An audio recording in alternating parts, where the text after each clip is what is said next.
Welcome back to another week of Wind Against Tide. Massive week ahead of us, Adrian. We're going to chat about the big tuna we caught on the weekend and let go. Joey's Lure of the Week update from a few weeks ago. Tag at 100. And we're going to go around the rounds with the hookup and answer people's questions. But first of all, we must throw to our man on the ground in Tasmania. Yes, we've actually got someone on the phone eagerly awaiting to tell us his glory results. So welcome, Jonah. Oh, dear. Thanks, Adrian, Dave. You got me? Yeah, we got you. Yeah, we got you. For a heart-stopping moment there, we thought that you were just going to remain silent, but very good to have you aboard again, Jonah. Yeah, I'm pleased to be on board again.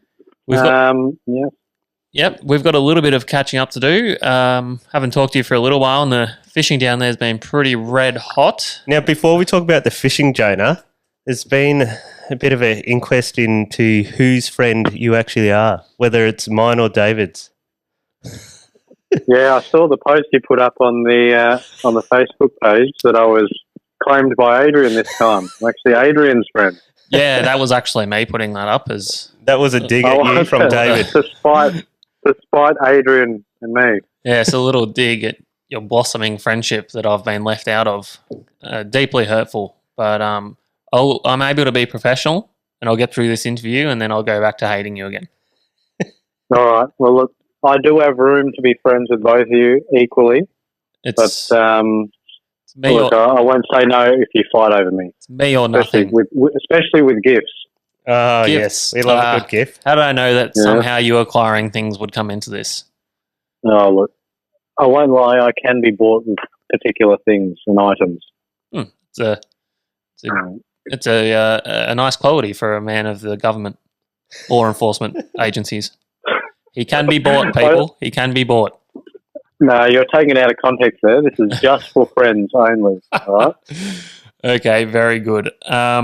Geez, it's all been happening since we talked to you last. Do you want to give us a little bit of a rundown of the fishing down in Tasmania? You've had some great success, especially over the weekend. Do you want to give us a bit of a wrap-up? Yeah. Everything's firing at the moment. There's still big tuna about. There hasn't been many since Adrian and I got that mega barrel. What was it? Last week, or the week before that. But they've been seen. Yeah, they've been seen almost every day, busting up. But yeah, apparently they've been pretty tough to hook. But obviously, if you were out there, you'd just be hooking them. Who knows? I wasn't actually insinuating that, but apparently they've been there. It's not like they've disappeared or anything like that. Well, there's been quite a few caught on the swordfish baits, hasn't there? Yeah, there's been a few. Yep, in 400 to 550 metres of water. Pretty much from the east coast all the way further down, sort of south of the peninsula as well. Do you think those ones coming on the deep baits are the same fish that are shooting inshore and working the bait balls around hippolyte and whatnot? I think so. Yeah, wow. Generally speaking, it seems to happen in April, May, when you get the fish inshore, you start to get the big ones out over the shelf, and they seem to be pretty closely tied in with that. Yeah, okay. Haven't really seen many big tuna caught sort of outside of those times. Usually, it's fairly close. Yeah, it's a pretty welcome bycatch anyway. Definitely. Yeah. So how is the swordfish going? And the sorting's been unreal. Personally, I think it's the best sword season we've had probably in the last 4 years, since 2016, 17. Yeah, I'd say on average, every shelf window there's been at least 1 to 3 swords caught, and varying in size as well. It feels like we've gotten a lot of smaller size classes as well. To be fair, Jonah, there's only about 3 boats fishing that shelf. It's not like there's 40 boats fishing it. No, that's right. Well, so there could be a lot more caught. Yeah, well, I'd say, on average, there's probably anywhere from 5 to 10 boats is probably fairly busy at Eaglehawk. and averaging 1 to 2 swords out of those 5 to 10 boats. That's not a bad strike rate, really. I mean, it's still not easy. I mean, we got. I won't jump too quickly into that yet, but I mean, we spent one full day where we dropped 8 or 9 times for one bite. And there's a lot of other boats that drop multiple times for nothing. You are being a bit humble, but we do want to hear about your fishing adventures over the weekend. So why don't you give us a bit of a report? You want me to go into that now? I was still going to zip around, but that's up to you guys. No. Let's shoot straight into the hot and heavy stuff. Okay. Well, I had, after Adrian left, I had a couple more other friends, guests come down who were also very keen to fish. They're actually from overseas, from the Netherlands. Yeah, right. So how long have they been in Australia for? They've just come straight from the Netherlands to fish with a gun, did they? Yeah. They're pretty keen. Like, they literally got off the plane on Friday night, and we were driving down to Eaglehawk on the Saturday. And had these guys ever caught like a fish that pulls string, or they just went straight into the gladiator of the sea? No, they have caught a few fish here and there, but nothing like a sword. They're more into the pike, lots of freshwater fish. Actually, they've caught big, what do you call those things, halibut? I love those oversized flounders. Soles. Yeah, 100 kilo flounders. Barrel, they're called barn doors. Did you know that? Really? Yeah, but did you know that shut the barn door. They shoot them in the head with a handgun. I have seen that. That's an Alaskan thing, more of an Alaskan thing. And Tasmanian too. Yeah. Yeah, if we could, maybe. Yes. So they've caught a few bits and pieces like that, but not in their regular waters, in their local waters. So yeah, the aim was to spend 2 days down there, same as when Adrian came down. You really will just take anyone fishing, won't you?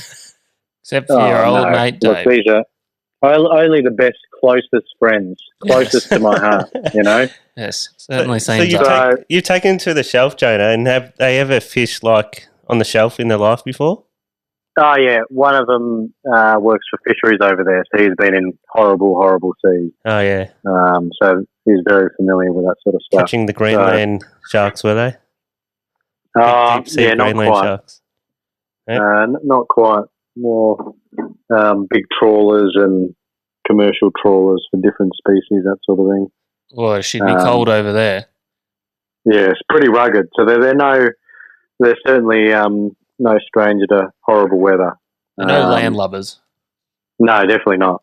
So yeah, anyway, because of that, we had 4 people on board for this trip. It was pretty tight. Well, that's we squishy. made it work. Yeah, it's squishy. I really had to clear out the clutter. Now, was this an auxiliary motor trip, or did you leave that at home? No, I left that at home because that means more weights and an additional fuel tank and everything else. And one thing. But you did have the water fountain bracket attached to the back of the boat, did you not? That's what I was going to bring up. One thing I've noticed, if you have a large fish on the deck, it gets self-lubricated when you on the plane. It does. It is very handy. They never dry out. So I actually made that specifically for that particular reason because I like to look after my fish, Yes. Yeah, I noticed the skin does not go dry. And your crew must really appreciate being nice and moist all day. Well, I think they appreciate fresh fish, which has been looked after beautifully. Over everything. Yes, there is a thing called a fish bag. That way you can just put it in there in a nice slurry, and you don't have to shower with water the whole time. But it doesn't beat just constant circulation of water. It's almost like a giant live bait tank, on the deck. Okay, I'm sold. I'm going to. Yeah. Where do I buy a water splasher 3000? I can give you the specs. That'd be great. It's fine. We might we'll market that. All right, enough paying out on you, Jonah. Continue on with your trip. So you got 4 people on deck, and you're out on the shelf. On deck. So shot out to the shelf. The better day for sorting was the second day, but we thought we'll launch on the first day anyway. We'll launch late because we had the big Australian Bluefin Championship competition down here. It was the second day. Yep. So it was proper busy. Basically the busiest busiest day of the year down here. And, boats, trailers actually had to park on the side of the road because there was no parking within the main area of Dewtown. Oh, wow. In, Pirates Bay, yeah. So it was quite a hike for my crew anyway. I'm sure you sympathise with them. Oh, I did. I really should have picked them up off the beach rather than getting them to walk almost a kilometre and a half back to the ramp, but we didn't think of that till afterwards. Didn't you think about calling Stewie Nichols up and go, can we park in your front yard there? That would have been close. Yeah, it would have been, but I didn't want to bother him. And he had his son's boat there as well, so there wasn't a lot of room. Right. So That's anyway, a long look, walk. yeah, our plan was to launch late to avoid the rush, but deal with having no trailer parking. So that was fine. Yep. I think we got to the ramp and it was empty. And I think we launched about 8 or 9 o'clock. Shot out to the shelf, but actually conditions were better than we first thought. They're more than fishable. So we got the first bait down, but as you guys know, I usually like to do multiple things at once. I did try and I've reined it in a little bit just because it was peak sword season, but given we had guests that haven't caught many game fish, I thought, I will mash the pot just initially and just see what happens. So I brought like a bag of the remainders of some fish frames from my freezer. So wasn't a carp, was it? No carp. Just very oily other oily fish frames. So started mashing it, and we just had our first drop. We started getting a lot of hits, but it ended up being squid, and you could sort of see that they were pulsing. But every time I'd get excited and rush over to wind into them, there'd never be any weight. Just same as our last trip, Adrian. Yeah. So in the end, I started ignoring those pulses, and I just let them do their thing, and then we started mashing the pot. And then anyway, I think it must have been half an hour in, and we had a big 200-kilo mako pop up. So oh dear. So that was interesting at that time. It started swimming around the boat, and then I was trying to weigh up whether or not we should throw it a bait, given if we end up fighting it for 2 hours, we lose some precious time. Yes. Yep. So we had this conversation and humming and ahhing. Then it disappeared for a bit. So I thought, okay, we'll forget about that. And then I pulled up the first bait, been ripped up by squid. So then I ended up using some offcuts of a bit of tuna belly, like the really tough section down near their belly. So stitched that up, dropped that down, and again, you could see the squid pulsing away and biting it. But then all of a sudden that mako turned up again.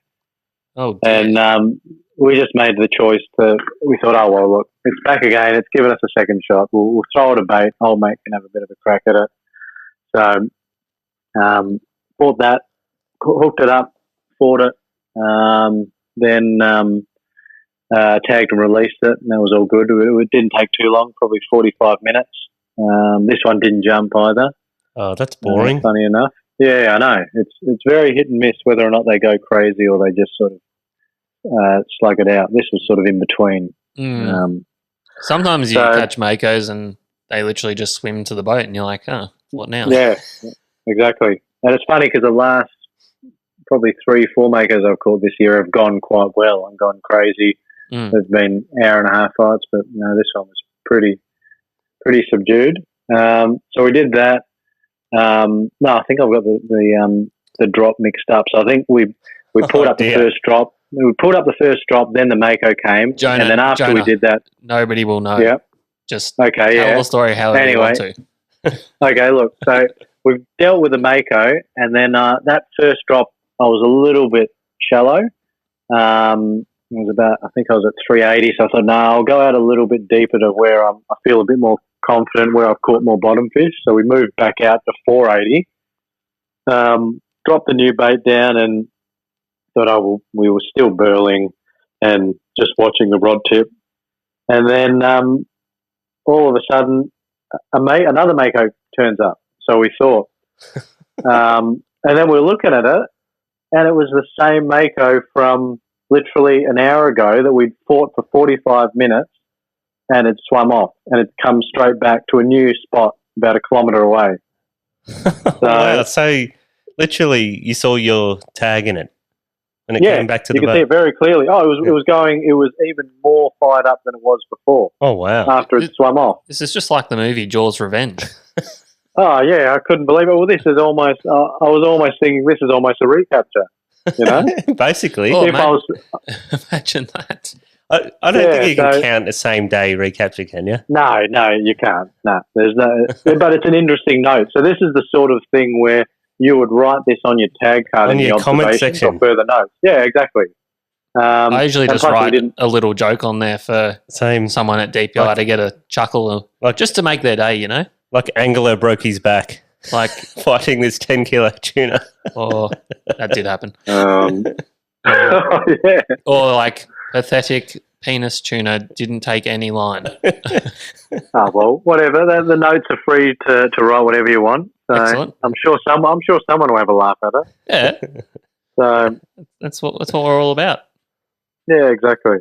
Yeah. So anyway, look, it's hanging around the boat, and then we were sort of just watching it for a while, and it was entertaining at the time. So we weren't going to throw another bait, obviously. So we just had the GoPro in and we're filming it, and we weren't focusing on the sword line at that point, and it'd probably been drifting for an hour in. At that point, we weren't even backing up. We'd sort of just let it come up on that last part of the drift. So then I thought, oh well, we'll wind it up again, and we'll have another go, and started the retrieve, and then found out that it started getting tighter and tighter, and then loaded up, and then it was at that point that having the maker around wasn't all that entertaining, because it would constantly run into the line, the tight line, and it would get stuck on its dorsal and pectoral fin. What? And you know how rough their skin is. Oh, I was absolutely panicking. So it ran into about 5 times because it was so revved up trying to get to the motor. It kept running into the line. So we put it into gear to make sure we kept tight on the sword line. But yeah, it followed us for another good 15, 20 minutes while we were in gear with no burley, and we had to constantly move the rod up and down to make sure it wouldn't hit the line. that's messed up. At that point, we started to regret burling at all. But it all worked out all right. Sort of the fish came straight up, typical sword. It came raced straight up to the surface, started to shake its head, and then we settled in. And given it was a bit smaller than the average size down here, being it was 70 kilos, so we had it boat side in probably 45 minutes, I think. Oh, So, nice quick fight. That would have been very yeah, satisfying. It was. All we wanted was to have one on board fairly soon without the long drawn out fight and the stress and the heartache. So you even had time. No. Well, it was small enough for 2 of you guys to lift it up for a photo. No, See easily. here. Yeah, very easily. Good looking photo. No, it was in good condition for a small fish who was very fat. Now, Jonah, we normally do questions at the end, but there's a couple for you, and there's one here in particular Okay. which I thought fits in with this conversation quite well. Mhm. So Cam Walker has said, do you let your sword baits hit the bottom, then let them drift up through the water column, or do you target a particular depth straight away based off bait or marks on the sounder, i.e. get that bait into the zone of bait straight after dropping? Yeah, that's a good question. Because Dave knows my sounder very well, so I've got quite a prehistoric old sounder. It's a Gen 1 HDS 7. I think Yes. they must be worth about $300 now. Well, With a yeah, it's funny, Jonah, because you were sounding a tuna that you thought it was a tuna. Okay, that just looks like a blob. You sure that's not just bait? He goes, no, it's a tuna. I bought that. Yeah, my sounder. well, I bought that sounder Well, when I was about 19, and it was my whole paycheck. All right, it was. yeah. Well, look, they are a fantastic sounder for what they are. So, Yeah. so the transducer on it is a 600 watt, 50 to 200 kilohertz, Yeah. and pretty much when I'm out over the shelf, I just change it over to 50 kilohertz, a deep water mode, and a lot of the sounder readings that can sound up bait and it can sound up fish. Yeah. I think all the way down to about 700, 800 meters, and a lot of it comes down to interpretation. But you might not be able to sound out an individual sword on the bottom swimming up, but it gives you enough to see what's going on and at least focus your effort. And I mean, I use that for a lot of deep dropping and bottom fishing outside of sword fishing, and I've had great results with it, really. Yeah. People used to freak when I showed them the screenshots from that sounder out over the shelf. Like, you can mark scale layer, fish on the bottom, all sorts of stuff. Yeah, exactly. And at the end of the day, as long as you can see the bait and see what's going on, you might not be able to do it. Well, you can't do it on the plane, obviously. You can't do it trolling. You literally have to be either idling or backing up at 1 to 2 knots without too much slop. The minute there's any slop, it cuts out. But as long as you can see what the bottom structure is, and if there is any bait, it's enough to be able to fish effectively. But in getting back to that question, I fish marks that I've found while bottom fishing. So it might be a good spot for grenadier or for blue eye or for gemfish. And once I work out that it's an area that's held fish previously, I'll drop in the marks, even if there's no scatter. Yeah, I've caught a lot of fish. Some people think, or some people swear by finding bait before you drop, but I've always found that if I go to a particular spot, even if there isn't any bait on the sounder, I'll still have a few drops, knowing that my sounder can't pick up every little scratch. And the other thing is, sometimes when you do see that scatter layer, it doesn't necessarily mean there is good fish in there, because that scatter layer can be made up of salps, which is like a pelagic sponge, a tunicate. It can be those little landing fish, but the bigger predators aren't always there feeding through it. So you could drop your electric line into scatter layer. It doesn't mean you're going to catch fish straight away. You're going to load up on blue eye, but you can go somewhere else with no scatter layer, and you'll load up straight away on the bottom. So you don't look for those fluffies on the bottom? Oh, definitely. I do like seeing those little bits of sort of fluffy bits right hard on the structure. Yeah. But just because I don't see them, I'll still drop in that particular area, especially if it's a consistent spot where I've caught fish over and over. So generally, I'll drop the bait to the bottom, break it off, and then just let it come up. I know a lot of other guys with flasher sounders will target particular marks and drop down to those marks, which probably can be quite effective. But given my sounder isn't that flash, I've sort of got to go with what works for me. Yeah. Well, we're just battlers, aren't we, Jonah? So that's your method of sword fishing. That's your big long answer for this question we just had. I thought it was a nice answer. Yeah, no, it was great. Yeah, pretty much. So really intricate answer there, Jonah. Yeah, I think, look, finding the bait is good, and it does.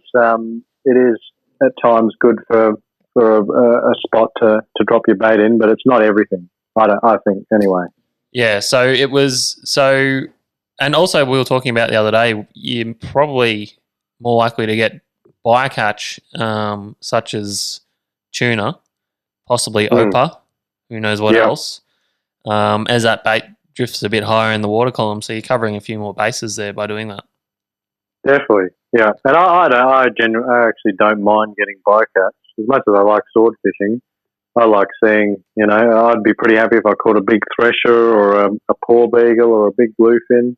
Yeah. I think you do have a better chance of catching them if you're letting the bait come right up in the water column. But in saying that, this season, I know a lot of the swords that have been caught, including the one we got recently, was quite late in the drift, and it had come up quite a bit. So, I mean, even though sometimes people getting the bite straight away and the swords have obviously followed the bait down and hitting it instantly, I think they do move up and down that water column during the day quite a bit. Yeah. Well, I think your boy Sean Tracy's, some of his sword tagging was showing that they can be sort of 200 meters down and stuff during the day. They're not always Yeah. hard on the bottom. Yeah, was that just based on water temperature when they get these depths? Yeah, I think so. Well, That- scientist Yeah, I Jonah think- would know. That data came from, basically, didn't the mechanism read the light in the water column, Jonah? Yeah, I think. Look, don't quote me on it. I haven't used those tags myself, but I think the model is to do with the light, and it's able to position them in some way. Yeah. In the water column. Now, we had a bit of feedback about your and Adrian's barrel the Oh, other did day, we? but it was more to do with the seals. And a lady that I'll name Karen told us off because she said they're not seals, they're sea lions. Yes. Because seals don't have ear flaps. And sea lions do. Are you aware of this, Jonah? Yeah. I know what she's getting at. So she sort of has a point, but she's also incorrect as well, because our Australian fur seals are quite closely related to sea lions. I think they're referred to as eared seals. Eared seals, yes, that is correct. Well, we Googled it. we did find this out because we didn't want to be bettered by Karen. So By Instagram. Karen. yes, Yeah. And then I think the seals she's referring to are the true seals, which are those ones which are sort of flop about on the ground. They've got really cute face. Well, like an otter. No, not an otter. Like the ones you'd see at, I don't know, they're all grey and hairless, and you see them flopping about on the ice, you know. Yes, with a They beach can't really ball on hold its themselves nose. up. Yeah. No, that's the sea lion you're thinking of. Oh, God. So you're confused, yeah. A sea So the lion has ones a which beach can ball on hold its nose. themselves and up. they've got ear flaps. Yeah, that's right. Okay, So she's sort of correct in that, you know, they're not the true seals, but they're not a sea lion either. But they are closer related to a sea lion. okay, It's kind of like a hybrid. good seal chat. Yeah. Glad we cleared that up. Now, so there was two questions for Jonah, or was there more, Dave? That was probably the only Because specific. I got a late incoming question for Jonah. Tell us. So we noticed your fishing trip with Paul Worsling aired on the weekend. Oh yeah, Your Mako trip. Now, Yep. we haven't had time to watch it ourselves, but did you watch it? We I want to did know. watch it. We I want to watched it know on who the has route. a better video production, Win Against Tide or Paul Worsling. obviously. Oh God, are we taking into account the budgets, the associated? Oh budgets? yeah, you gotta kind of vary it out here with those variances. So all I need to do is have a national television show and be doing quite well to get a ride on your boat. Now, you're taking Paul out too. Yeah, multiple sponsors helps as well. You know, to cover costs, Ah. because you wouldn't cover my costs, would you? Oh God, no! I'd try and pay you as little as possible. No, that's right, exactly. Yes, I can barely afford to run that boat. and I'd you know? expect you to I do the need- same when you come over here, though. Oh yeah, Little well, game of who's the biggest tight ass. yeah, that's right. Yeah, Exactly. Well, I couldn't afford to fish on your giant boat with a 5,000 litre fuel tank. I can barely afford to fish on mine. 5,000. Good So one. you kind Yeah. of dodged that question, but we want an answer. Mm. Oh look, I think we're breaking up here. I can't. It must be a bad line. No, look, Wind Against Tide makes a pretty good video, especially your last one, Adrian. Oh, I mean, yeah. I think that was fantastic for what you did on the fly with next to no help from me, really. You did very well. No help in what? The That's well production? received. In filming. Yeah, well, I made no attempt to help film or anything like that. I think he apart put a from GoPro on GoPros. his head when I was hooked up. I'll bet you helped Paul. Yeah. though. I'll bet you're real accommodating for them. Oh, look, they got a whole team to do that. I didn't have to be. Oh, okay. Yeah, no worries. Yeah. We don't have a team. No, you got a one-man team. Yes. Two? Which what? What are you saying? No, when he was fishing with me, Oh, it yeah, was a sorry. one-man team. I forgot I Yeah. wasn't invited for a second. Sorry. Yeah. How silly of Oh me. well, look. Well, it was the producer's call, and Adrian was the producer, the cameraman, the host. You know, Yeah. it's I It actually was tried up to to get him. Jonah to do some pieces to the camera, and he just wouldn't do it. Really? No, you didn't. Oh, it's because You did not. he's contracted to I iFish. did. No, you asked me to do pieces to camera on sensitive subjects, which I preferred not to. That was the full reason. I had no issues doing it. Oh, well, you know what Adrian's like. Yeah, we can delve into that now then. Oh, look. What were we I talking don't think about? it's... I think it was... I've forgotten. yeah. I've forgotten. Yeah, now. I've forgotten. Adrian's so long ago. Adrian will remember. Yeah, I'll remember, but it's a bit too sensitive for Jonah's line of There you work go. here. So, Oh, right. Okay. There you go. See? So Okay. it wasn't that I didn't want to help. No, you're a helpful fellow. no, I just wanted a exactly. locals, take on a certain subject down there, and you weren't happy to share it, which is fair that's enough. right. Well, if you two are just going to dance it, keeping secrets from me because I'm not in the friendship circle, and the rest of the Wind Against Tigers, that's fine. We'll just leave that there. No, Well, we I think literally you just move spoke on. about what we're talking about 5 minutes ago, but yeah, we didn't actually go into detail. Right. So now you know the subject. And then you went back out the next day, Jonah, just to quickly finish on the fishing report, and you lost a sword. Is that right? Yeah, another a suspected sword. So basically, we had our first drop, and I think we had the squid was straight onto it again, a few pulses, and then we had very aggressive jolting hits and persistent, and then the rod eventually started to load up. So I free spooled it for a few seconds, probably 10 seconds or so. It's always hard to tell how long I should go for, and then pushed the drag up, wound in, and came tight. But whatever it was racing up very quickly, so I couldn't really get tight, hard onto it where the reel would start to Sounds like a to rosy. lose line. Those orange spiky rosy balls coming up quick. We did catch two of them later on in the day. Now, do you rate these as eating? Yeah, they're great. They're delicious. We're talking about ocean Absolutely perch delicious. here, people. Those little red gurnard looking things. They are Yeah, a the type one- of gurnard, aren't they? In Florida, they're referred Yeah. to as rosies, so that's what Adrian is going with. Same family, but they're delicious. Very underrated. Now, I think what puts do they have a puts bad people smell? off is that they're just no. Oh. What puts people off is they're a bit small, and they've got a big head and lots of spines, so the recovery of meat off each fish isn't great. So and you've got a chance of being spiked by them. So you really need quite a few to get a good feed. I think they taste better than ling, which everyone thinks is the best or rave about. I do like ling. I do really like ling. Okay. Sorry. But they are good fish. They are really good fish to eat. Now, good. now the next part of the story, Jonah, it was a bit of a boss level glory run to the gantry because, as you know, on the weekend the tuna comp, the Australian Tuna Championships, was held in Eaglehawk down there, and it's a lot of people there at the weigh-in. It was very busy, extremely busy. I bet, Well, it's probably the busiest. I bet you just tried to sort of sneak your way through the crowds and go unnoticed.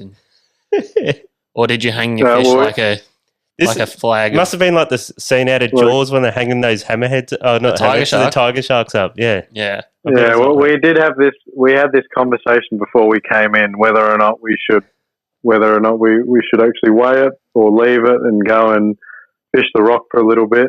But we ended up going in because we wanted to also clean the fish sooner than later and get it all portioned up. So we went through the crowds and yes, it was very busy. Especially that's not including the scenic whale tour boats, which also unloaded at the same time with. Oh dear!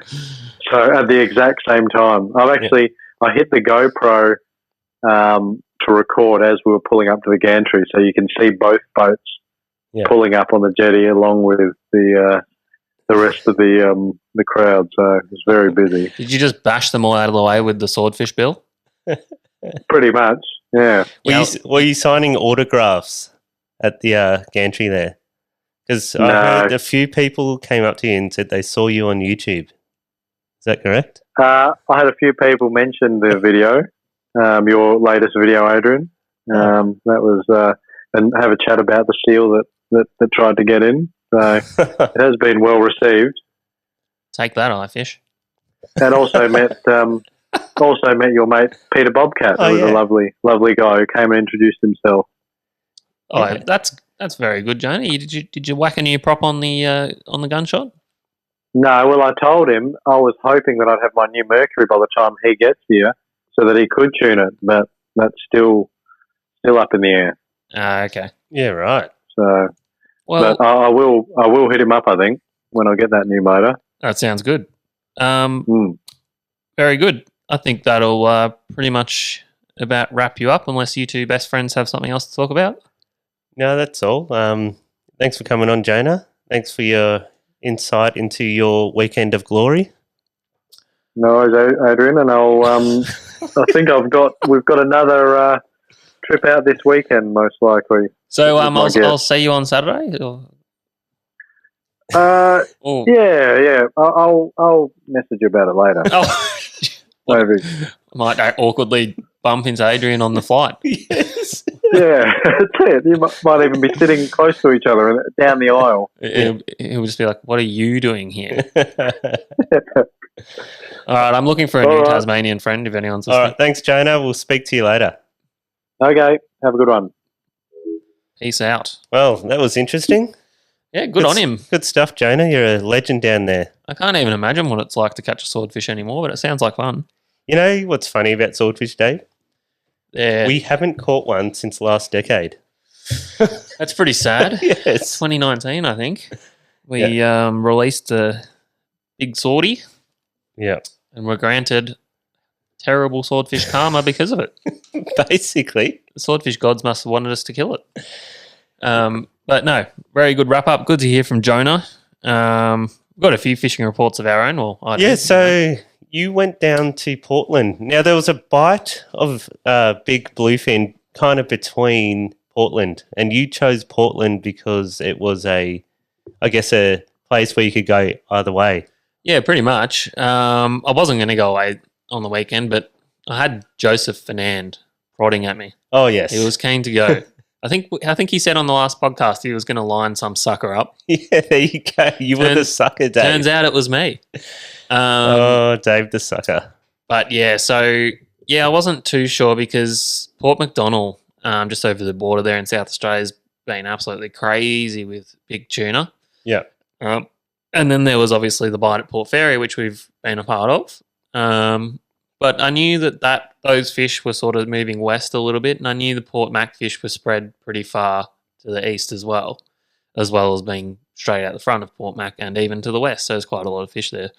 But I thought, you know what, I'll hedge my bets. I think most of the crowd will be at Port MacDonnell.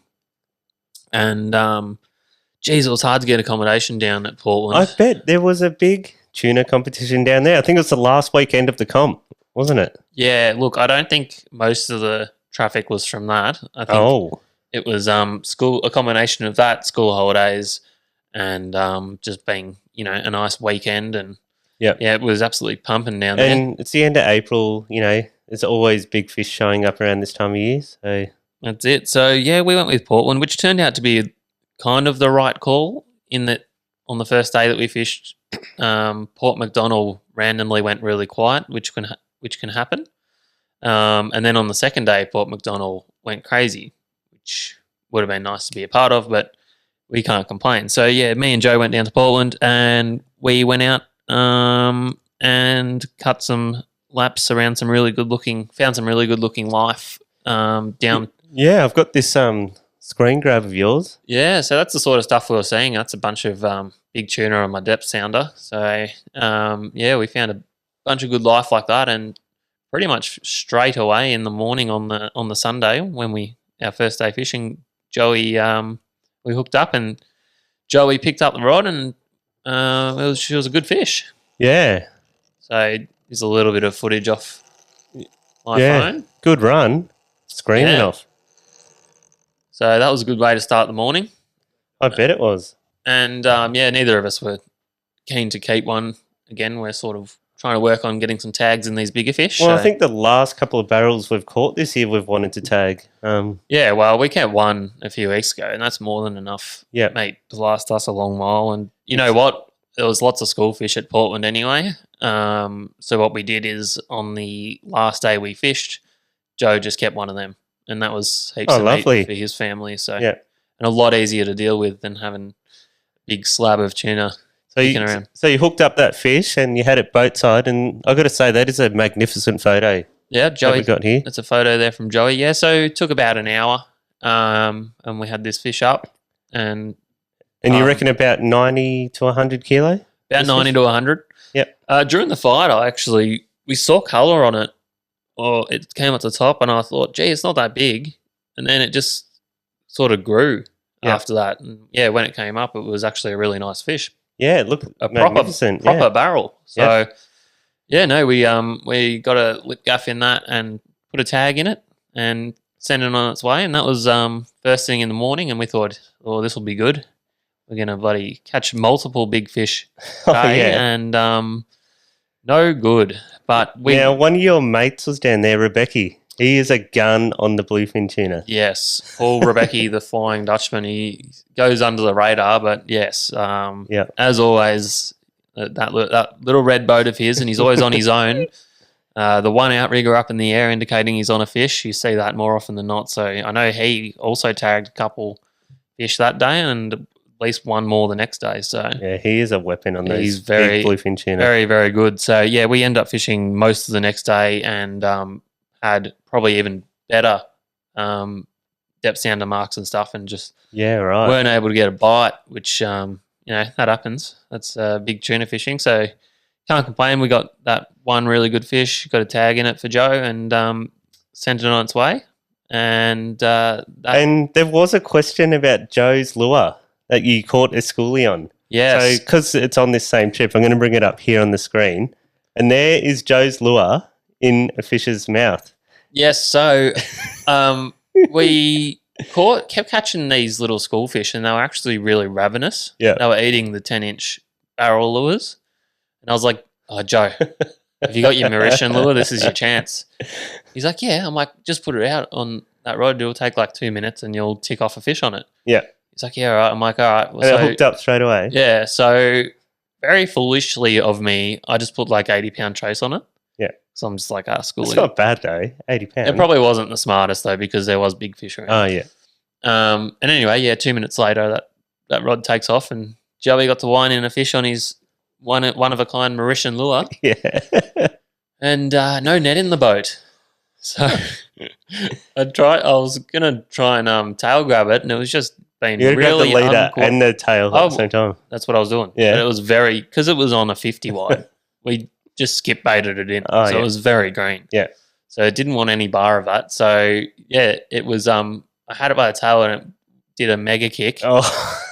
And let's just say Joey's one of a kind Mauritian lure is no more. So you've put a bluefin back in the water with a mouth tag. Yes. So poor old Joey, he's going to have to get onto his cousin in Mauritius, and get him to find him another one of those. Oh man, what a great story! So it's swam once and he's lost it. It's caught a fish and he's lost it. It did the job, and then I thought, do I put the duck out? Oh yes. But I thought, no, David, stop getting distracted. No, but the duck would have been funny. It actually would have been, but I was had the mind on the job, Adrian. Yeah. I was really hoping I could have got a few more big fish. But anyway, you can't complain with going away and catching really big fish like that. Especially like the first morning on the first day, you kind of get a bit of pressure off your back. Yeah. And you kind of ease into it after that. It's all gravy from there on, Adrian. Yeah. Turns out Port McDonald was crazy the next day. Yeah. But the day that we got Joe's big fish was Portland was the place to be. So we kind of made the right call in a way. Well, you often tell me if you catch a fish and you do a trip and you do multiple, you only ever catch on like one of those days. Yeah, it's pretty. So it happens. Bit me on the bum again. Yeah. That kind of those kinds of trips, but it happens a fair bit. I don't know why. It just works out that way. Tuna can be very off and on, and that's why it's always good to have 2 days. So when you are just doing those day trips, you're doing pretty well if you can just hit the nail on the head and roll into a big fish. Yeah, it's good. So that's we won't talk too much about that because we talk about tuna a lot on this podcast. We're trying to. I do want to bring one more thing up because Joey kept this fish, right? And I assume you guys would have got back at midnight, and about he's 11. made arrangements with you to come clean this fish the next day. Yes, this is a classic Joe trick. So he was quite occupied the next day. Yeah, we'll talk about that in a minute too. Yeah. Okay. We'll talk about that in a minute. Yep. All right. So he left me. Yeah. He basically made sure he got to my house late enough in the evening the next night that I would have cleaned the fish for him. It's an old Joe trick from way back. Yeah. He calls me at like 7 o'clock. Yeah. In the morning? No, PM. Oh, PM, yeah. And he's like, "Oh, have you got knives and stuff there, Dave?" I'm like, "Joe, you know I've already cleaned that fish." "Oh, have you? Oh, awesome." You know what? We should catch a school fish and go, Joe, fillet this fish in front of us. Show us your skills. He knows what he's doing. Yeah. But yeah, well, we may as well circle back on why he was preoccupied that morning then. Yeah. Because our boy Joe hit the big time on Channel 7 News, and it wasn't fishing related. No. It wasn't band related. It was solar power related. Well, he did say he had the news reporters out front of his house for it was quite some time, maybe an hour or two. So yeah, apparently he had a full media circus at his house, and this was organised through Solar Victoria and some sort of Labor government pre-election campaigning. Yeah. And our good friends Reese and Christine, who have a solar power company, had recently put a system in at Joe's. Oh wow! And they were going to use that to showcase solar energy. Yeah.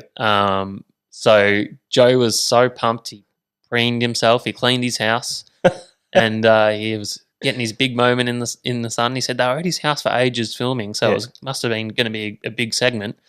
And safe to say, we can play that segment in its entirety, and you guys won't have to wait for too long. All right, here he is, guys. Will be able to receive cash rebates to install both solar panels and solar hot water systems. It was $120 There he is, Joseph Fernando. a month. I hadn't noticed that. Down to around the mid-60s per month.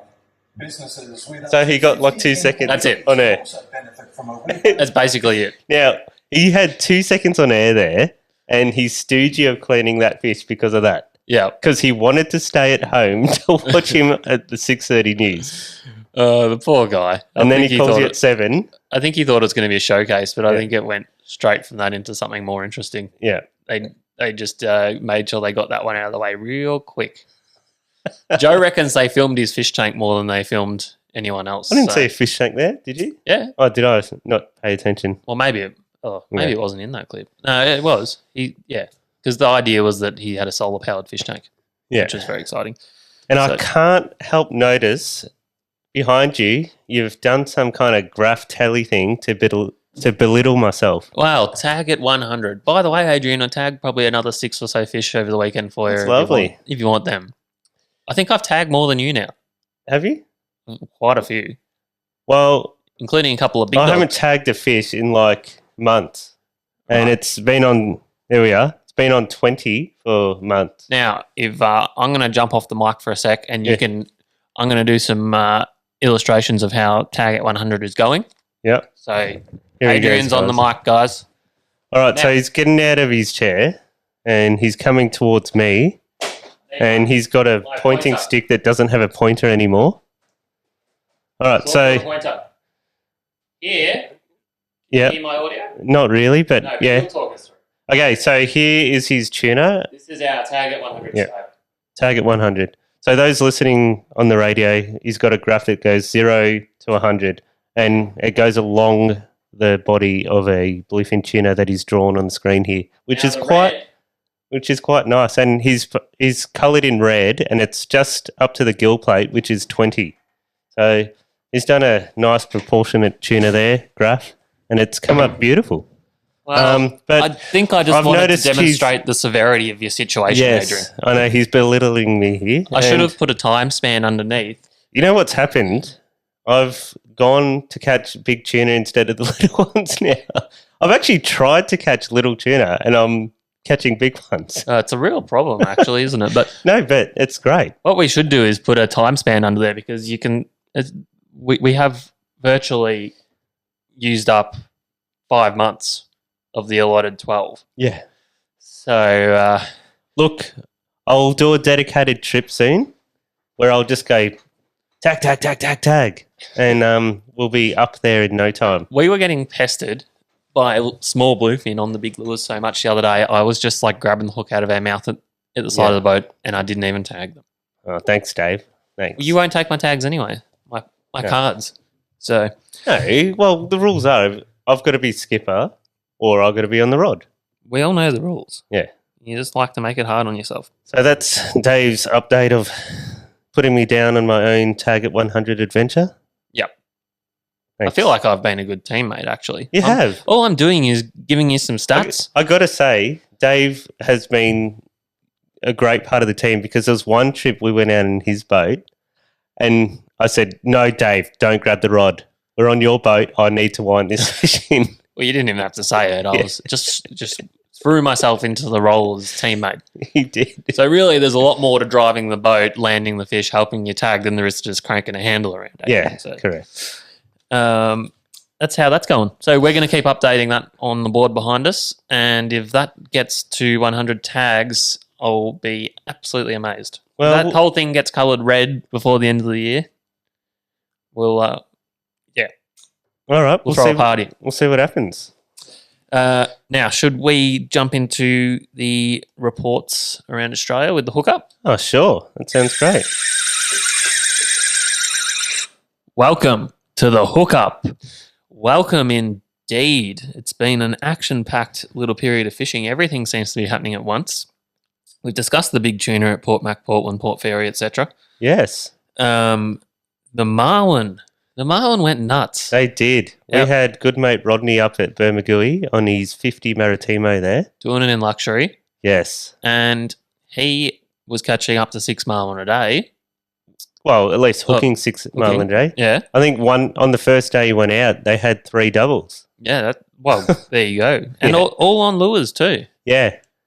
He did switch some too. Okay. Which switching's very exciting as well. But I know some of the other boats that were running just pure bait actually caught probably less than Rodney did. Yeah. So Sometimes they like the moving spread they really do sometimes. because slow dogging on the marlin can be really boring too. It can. It can be very effective, but it is probably the more boring way and less visual way to fish for them. So Yeah. the April Bermagui marlin bite was going off. Plenty of boats were getting stuck into them, and I think you'll find that everyone else was just kind of distracted by tunas and swords and all the other stuff going on. Otherwise, there would have been heaps and heaps and heaps of fish caught. There was a sword caught off Burmy too.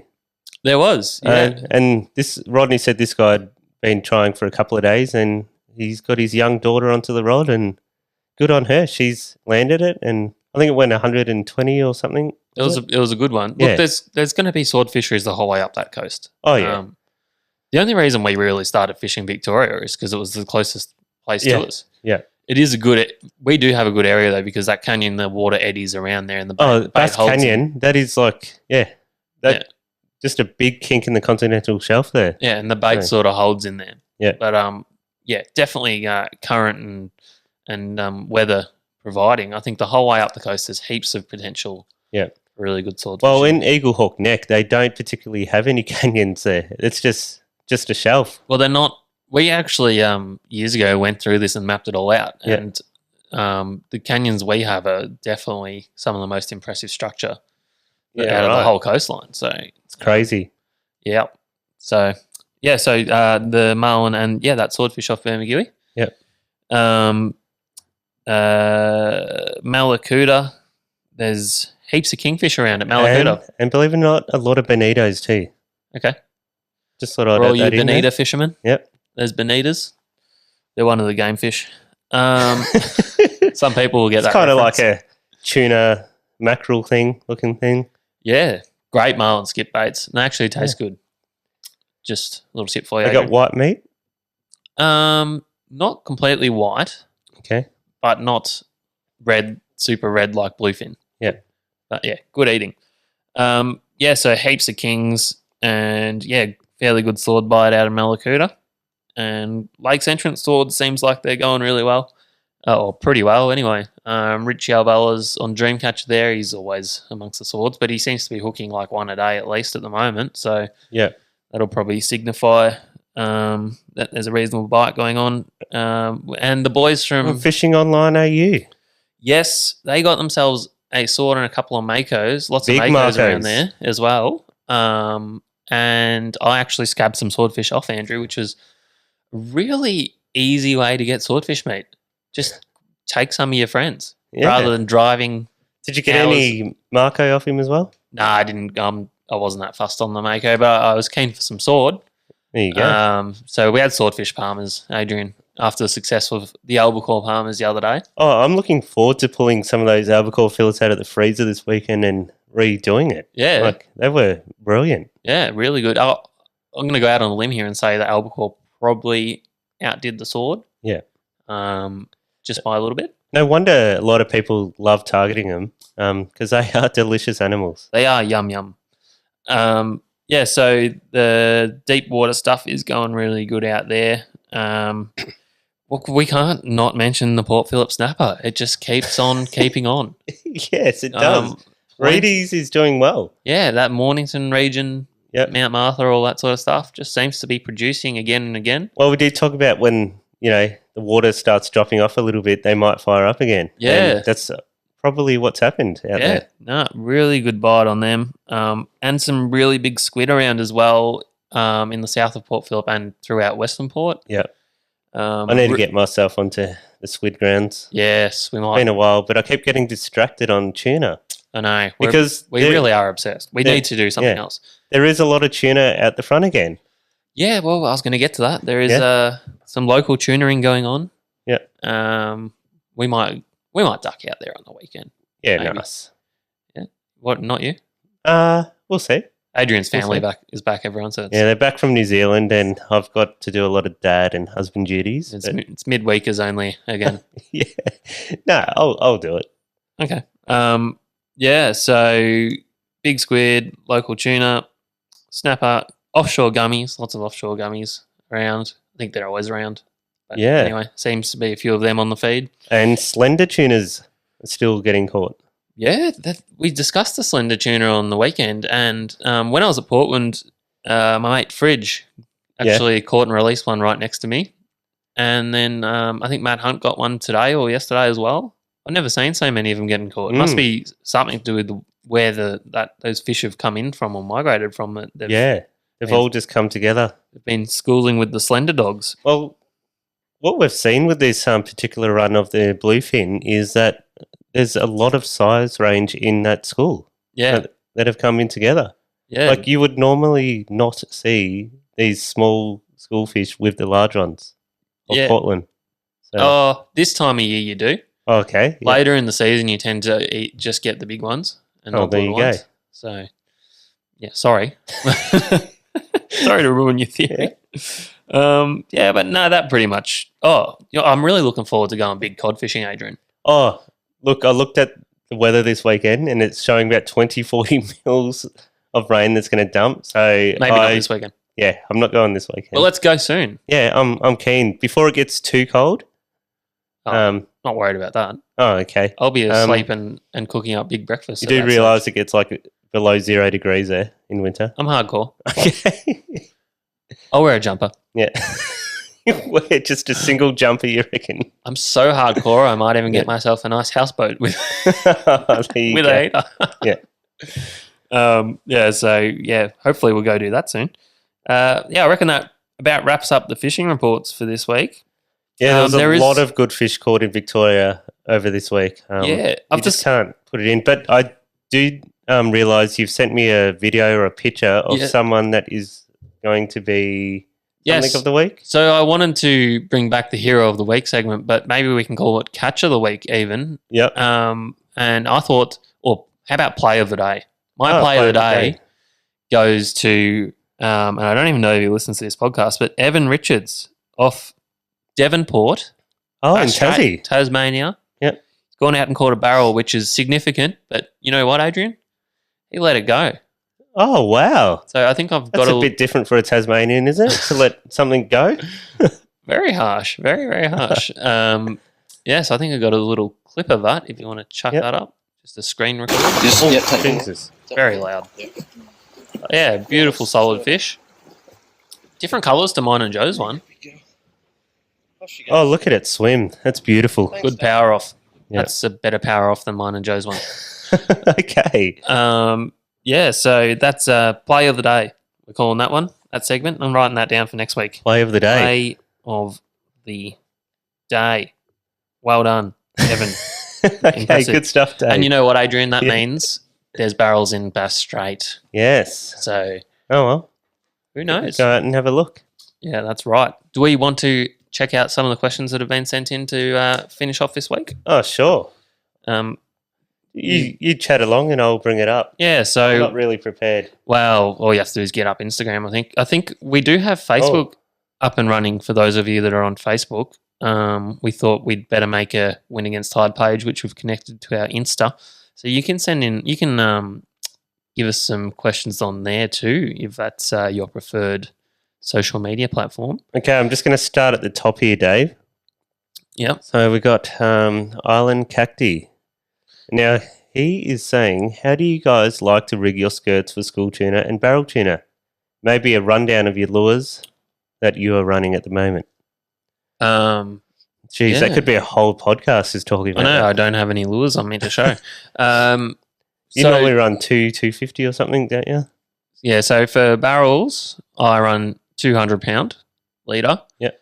I started off going as light as I could with 130 and lost a couple of bigger fish, got chafed off and sort of moved up a little bit to 200 and settled on that. Don't tend to get chafed off, and I don't think they're super leader shy, especially with the bigger lures. And are you running single or double rigs? Just single rig. And one of the reasons I think also I don't really get chafed off is I run a steel hook set. D-shackle system. No, so it's a swivel. Oh, It's a yeah. swivel rig. So yeah, they're a pretty popular rig. You can even buy them just pre-made from Pakula, but I just make my own. I thought he had that D-shackle system thing. I used to run D-shackles and then Yeah. I switched to the swivels. Always evolving, Adrian. Oh, very good. Hooks, I use Pakula Dojos. I reckon they're awesome. Oh, yeah. Great hooks because you can sharpen them. You can hone them to a really nice point. Mind you, if you do buy these stainless steel hooks, you do have to sharpen them You do. straight out of the packet. All stainless Yeah. hooks out of the packet, you should Yeah. probably run a file over. But one tip on sharpening, Yep, try not to make your point super pointy because it will because bend. it'll hit bone and peen over. So you want a little bit of of strength there. Yeah. That's I've had stainless hooks bend on what I think could have been a broadbill or something. right. yeah. Me, you, and Brad. Yeah. Yeah. It was one of my mustard hooks and it was probably sharpened too pointy. Yeah. Well, also we probably hooked it in the bill. Yeah. One of many failures early days. Yeah. Do you want me to read out the next one? Yeah, go for it, Dave. From Bo Ali, who is a regular questioner. Oh, he is. When He's you're a win working against Tider. big bird workups, but not sounding any bait or fish for hours on end, what do you do? Do you go looking for something better or wait it out till a tide change and hopefully something happens? It's a genuine dilemma. Yeah, sometimes it's hard to sound fish if they're on up high on the bait balls because most of the time they might be in your I guess there's a bit of interruption on your sounder, so you might not see it. True, and also sometimes you won't actually mark the bait if it's super, super high up. But if it is up and working like that, it's probably already as action-packed as it'll be, you know what I mean? Like, there's not... The tide change is usually when that is happening. So... I have worked bait balls for over an hour and then finally got a bite there. Yeah, right. Well, personally, I would probably cut, I don't know, 5 or 6 laps around it. Yeah. And if I haven't hooked up or marked any big tuna on there, I'll probably move off and not probably move off too far, but see if there's anything else around. And then just remember, keep in my mind where that action was. And if I don't find anything better, I can always come back to that later. But yeah, you don't always mark barrels when you hook up.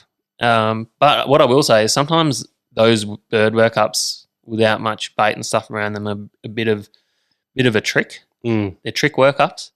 Yep. Quite often you'll find the barrels are sort of sitting on the thicker bait, which can be maybe sitting in a little bit shallower or something like that. Yeah. Have less of the bird action on it, but there's more solid bait holding them there. So Yeah. it's not always what looks the best. Well, the bird's always going to go for the bait that's higher in the water column. That's right. The You're not birds, gonna- the birds don't know where the barrels are. No. They're not. They're just there for the bait. So Yeah. there's not always big fish on every bird workup. And even the time in the day, I think, can affect how big the bird workups are. Yeah. Where the birds are diving in on the bait, because I think obviously in the morning there's more birds they haven't eaten for the day yet, and then in the afternoon some of them will start going back to roost. So That's true. And obviously it could be the moon cycle as well that help them feed at different times. But yeah. So I'd probably cut a few laps around there if I don't see any marks or anything. Just start moving along a little bit and seeing if I can find something a little bit better. also, lure colours may play a part in that too. If they're fixated on a certain bait, etc., like red bait, they're obviously going to go for a red coloured lure. Well, a lot of the time, yeah. It's definitely worth having a look and seeing what the bait is they're working. Like if it's pilchards, and you'll often find those pilchard colours lures go really well, and same with red bait and whatnot. But at the same time, they can also just hit some random yellow thing. Yeah, exactly. Yeah. So hope that covers that one. Cato's going to give us some sash weights for deep dropping. Thanks, Cato. Thanks. Cam Walker. That's the one we asked Jonah. We've already covered that one. Giorgio has said, how do you guys fish for squid down at Flinders? Do you run a paternoster style rig with a sinker and jig to get it down in 12 metres? You're the Flinders specialist, Adrian. Well, this is what I used to do years ago. Yep.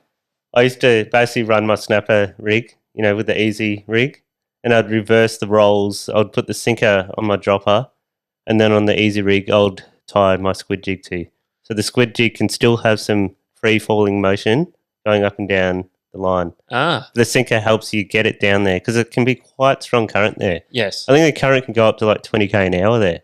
So it just rips through that entrance. For sure. I think definitely when you're in that 12 metres plus depth, you want to be using some sort of dropper style paternoster type thing, or similar to what you were saying. Yeah. But in shallow there at Flinders, you can definitely go the big sink. Even if you let it sink down for a bit, you can get it down in 10 metres. We've done it before and got squid that way. Oh, for sure. If you're around a tide change or something, Yeah. especially. Yeah. And you will catch squid in those depths, so because there's a lot of kelp out there, and those squid just love it. Yeah, all the way through there. Yeah. Out to 20 metres. Oh, the kelp goes even further out there. Like I've caught them in 40 metres out there. Dear God, Adrian. You have too. Yeah, no. 50 plus. Yeah. So that covers that one. McDermott Nathan, will we get a chance to chat to the seal or leader of the seal colony from Eagle Hawk Neck? Oh, we just had him on. Well, we'll get Jonah onto this, but we definitely will because they've got ears, we've discovered. So we've got ears, so they can be talked to. So we'll work on getting them. Do you want to read the next one, Adrian? Yeah, sure. Fats Cuts. Is that Fat Cuts or Fats Cut? Fat Cuts. I run a similar sized boat to Adrian. Wondering how he sets his spread for tuna, considering these little rigs don't throw much of a pressure wave. Also, spread a bar behind the little boat. What bar do you guys run? Okay, so if I'm fishing by myself, I only run 2 or 3 rods max. A diver, sometimes 2 divers and a spreader bar at the back. Yep. If I'm just running 2 rods, it might just be 1 skirt and a diver or 2 divers. Because you got to fish to, you can't put yourself in a bad situation. Like I have sometimes, I've had 3 ways solo, and it's so hard to deal with because you can be fighting a fish in gear, and then the fish you're fighting goes under the boat, and you got to reverse. And I've cut fish off like that. Yeah. Which isn't good. So if there's a lot of fish going, you just use 1 or 2 rods. And the pressure wave thing, considering these little rigs don't throw much of a pressure wave, well, even like my boat, 6 metre boat, doesn't really throw much of a pressure wave. Well, you can put your lure out far enough to get on that wave, the 2nd or 3rd wave, and it will make it pop more. Yeah, but I think it is more just setting your lure in a position where it's working at its optimum level. Yeah. Often a bit more line angle, which is why a lot of people do like outriggers. Yeah. Kind of holds the lure up a little bit and gets it working more. Oh, yeah. You wouldn't do a skip bait without an outrigger because you just get that height, that No. allows it to skip So beautifully. what I would say is maybe keep your your skirted lures reasonably short. Yep. To keep them working. And then obviously your divers as well. And with the spreader bar, we use a little one. I think it's a Wellesley's brand, and it's just called a splash bar. yeah, they're pretty cheap. They're like Yeah. $30 from Wellesley's, and they work really good. Yeah, and they're small enough to maintain yourself. Yeah, they're not those giant ones that just tangle everything. Yeah. But they definitely put out enough noise to attract some fish. So, 100%. favorite, the roach life. We'll finish on this one. Favorite barrel lures and what positions / distance from the boat? Oh, well, it's an ever evolving thing, really. Sometimes I'm on my boat, I'll go, you know what, that looks good enough where it is. And Yeah. I'd never actually go, oh, this one's going to be 30, this one's going to be 20. I'd just chuck it out because I'm always changing whether I'm running 2 or 3 or 1 rod. So Yep. it's different for me every time. Yeah. Well, I do try. I change it up a bit. I've got a few favourites. Yeah. That get a lock in most of the time, and they're usually a natural sort of colour, like the pilchard or red Yeah. bait colours. And then the rest of them I'll fiddle around with a little bit. But just as a general rule of thumb, I tend to run either a bullet or a spreader bar in the shotgun. Yep. And then I run a diver or a wedgie, which I think we've talked about. Good lure. That's what Yeah. we got Joe's fish on Beautiful the other day, lure. which is also a subsurface one in the short corner. Sometimes I'll run 2 divers, Yeah. or the other one will be something like a medium sprocket, a bigger, loud lure in the other short position. Yeah. And then I pretty much always run 2 JB dingoes on each outrigger Well, there you go. and mix those colours up. Good spread there, Dave. Yeah. Now, I notice Jonah does go to another level in Tassie. He has particular rods that go in particular holders too. It's not just the lures. Yeah? Why's Yeah. that? Well, he's got his rods. Like one day we were filming, he goes, "Oh no, I've got to use this the big 80 wide because people know that I don't normally run that there. Hang on, let me change rods." What? Yeah, that's what he said to me. It's a bit anal, isn't it? Well, people have their superstitions, and fishing is very superstitious, as you know. Yeah, whatever works for you. Yeah, I think that's all the questions that I can see. If anyone else asks any from now on, they're obviously going to miss out. Yeah. We may cover it next week. We probably won't, though. I think that'll about do us for another week, Adrian. It's been a ripper. No, it was great. Great podcast, Dave. Loved Yes. your story in Portland there. Yes, I have locked in a guest for next week. I'm not even going to say who it is because every time I do wow. that, it doesn't pan out. So, Yeah. Oh, we do have another question. Oh, Someone's asking you to come on the podcast. who is it? Casa. Chris? Yeah. Where does it say that? Oh, it's in the messages, so he might come on one day. Oh, yeah. Let me find this. Dave, we are recording here and people listening to the radio. He's laughing here because it's quite a funny message there. Okay, you can all go. Yeah. But yeah, we'll get Chris on. Yeah. All right, see you, everyone. All right. Thanks, guys.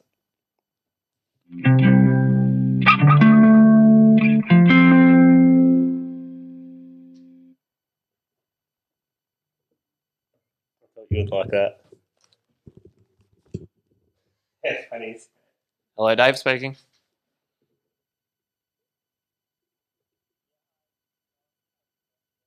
How are you? You're live on my podcast.